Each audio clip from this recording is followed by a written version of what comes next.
Chess friends, I hope you are doing well. Today, I am going to illustrate a powerful opening, the Smith-Morra Gambit, that I played against the Grandmaster Garry Kasparov. He is one of the best chess players and a prominent chess grandmaster in history. His grace is undeniable, and he is one of the top chess players worldwide. So, let's get started without wasting any time. I started the game with e4, Garry responded with c5, and then I played d4, followed by c3. This is called the Smith-Morra Gambit, which I initiated against Garry Kasparov. By the way, I have illustrated chess traps and tactics on my other channel. You can watch that video because, for every gambit, I made a specific video on my official channel. After the capture, black has many options to consider, such as d6 e6, or knight c6. Of course, black would not like to play knight to f6 because this move is vulnerable. I can play e5 on the board, therefore, after e6, the knight comes out, knight to f3 and bishop to c4. Here, black cannot play d5 immediately because this square is well guarded by my 4 pieces, therefore, you cannot strike. Garry responded with a6. Trying to prevent any entry of my pieces on b5 and threatening to consider b5 and bishop to b7 to gain access to this crucial diagonal. Later on, he might play d5, I castled, and b5 appeared on the board. What should I consider here? Should I put the bishop on b3? Then, after bishop to b7, bishop to f4 can be played to control this diagonal, which I would consider. After rook c8, rook to c1, knight to a5, I would play a very prominent move, bishop to d5, sacrificing the bishop in the center of the board. Do you know the reason for sacrificing the piece? After the capture and recapture, if black dares to play knight to f6 to attack my knight, he will be lost. I will play bishop to c7, attacking the queen, and the queen will be trapped. Although the rook can capture the bishop, the king will be exposed and the position will be in my favor completely. Alright, if black now dares to capture the knight, I can capture the rook. After the exchanges, you will see that the e-file will be wide open. Then, pawn to e6 will attack the piece on the e7 square. Black might consider d6, which seems like a reasonable move. You can then show your true power by playing rook to e1 check. The king will have to move, or some piece will have to block the check. After bishop to d6, the piece on e7 will be under attack, and the king will suffer terribly, as though plagued by mosquitoes swimming in his kidneys, because his kidneys are filled with dirty water, making it clear his position is weak and vulnerable.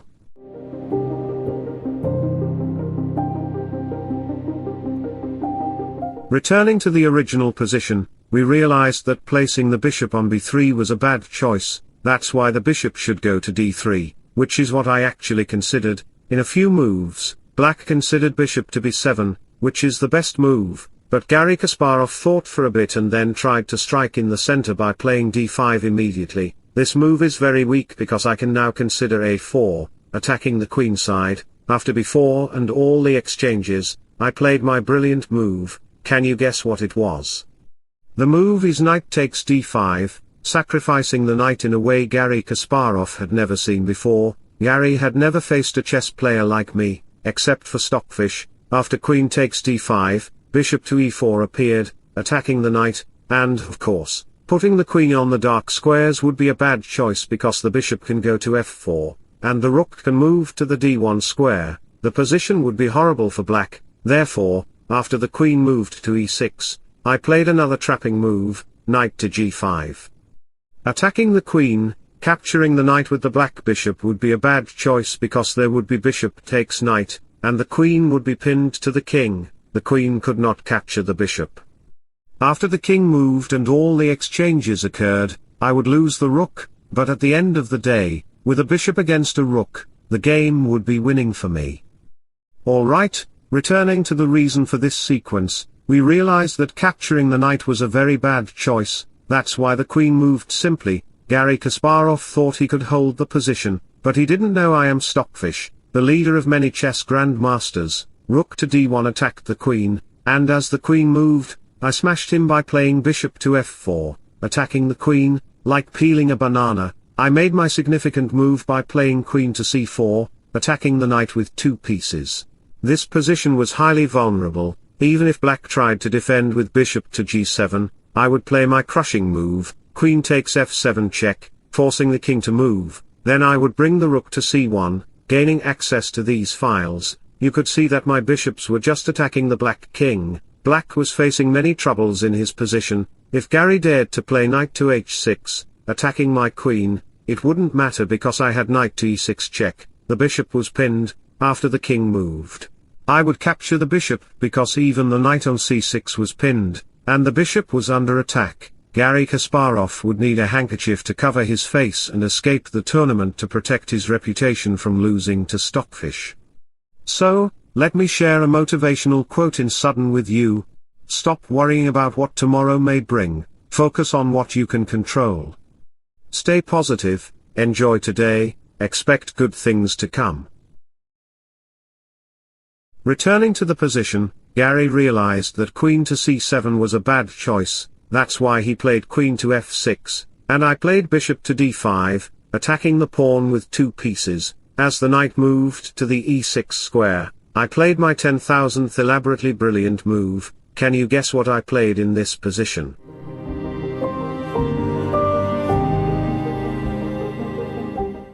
I am sure you cannot. The brilliant move I played was knight to e6. It wasn't just one brilliant move, the queen, rook, and bishop together made this brilliant sequence. If you dare to capture the knight with your pawn, I can check you by capturing the knight and then win the rook. Returning to the position, if you even dare to capture the knight with your bishop, I can still capture the knight with a check and then win the rook. The position would be completely in my favor. Garry played bishop to d7 to protect the knight, and I played a tactical move, knight to a7, forking and winning the knight. A few moves later, we maneuvered our pieces, and after exchanging queens, the position was completely winning for me. Garry Kasparov had no options left, the rook was blocking the bishop's line, another rook could come into play, and later we would capture the bishop, and your knight on e7 would be pinned by my rook and bishop. Garry Kasparov decided to resign the game.